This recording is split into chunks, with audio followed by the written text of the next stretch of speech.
नमस्कार मित्रांनो, जय हरी. आज आपण जे बघणार आहेत ते पुष्य नक्षत्र आणि पुष्य नक्षत्रावर वनस्पत्या कुठल्या कुठल्या काढल्या जातात आणि कुठल्या कुठल्या वनस्पत्या वापरल्या जातात. तर त्याच्यातला वापर म्हणजे तर बघा, ही पांढरीची काठी आहे, अशा काड्या करून वापरायच्या. आता तर चला मित्रांनो, आज आपण असं जुने प्रत्येक व्हिडिओमध्ये एक एक माहिती सांगत होतो, पण आज आपण फक्त पुष्य नक्षत्रावर कुठल्या कुठल्या वनस्पत्या काढायच्यात, कुठली वनस्पती काय काम करते ह्याच्यावर आपण चर्चा करणार आहेत. त्याच्यामुळे प्रत्येकाने चॅनल सबस्क्राईब करायचा, लाईक करायचा, घंटीचं बटन दाबायचं आहे. आज आहे गुरुवार आणि आज आहे गुरुपुष्य नक्षत्र. तर बघा, ही आहेत पानं उंबराचे पान आहेत आणि उंबराचे पानं तुम्हाला आज 11च्या अगोदर जर आणून ठेवले, फक्त घरात ठेवायचे. तर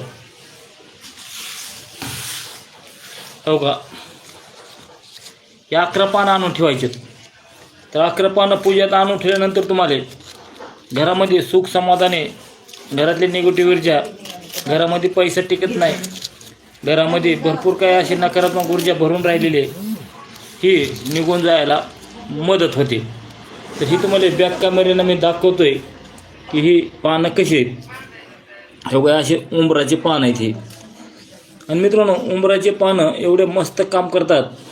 फक्त तुम्हाला 11 पानं उंबराचे, 11 पानं तुळशीचे, ही 2 पानं एकत्र करून ह्याची पूजापाठ करून एका लाल कपड्यामध्ये ठेवून द्यायचे. त्याच्यामध्ये 1.25 मूठ तांदूळ, काही चिल्लर पैसे, 2 विलायची आणि 2 लवंगा, हे असं सर्व एकत्र करून मोठी पुडली बांधून तुम्हाला घरामध्ये जर ठेवली तर घरामधली नकारात्मक शक्ती, घरामधली उलटा पुलटा आणि घरामध्ये सुख समाधान लागायला मदत होत राहते. तर चला आता आपण ही पानं बघा आणि आपण लगेच 1-2 मिनटात लाईव्हवर दुसऱ्या येणार आहेत.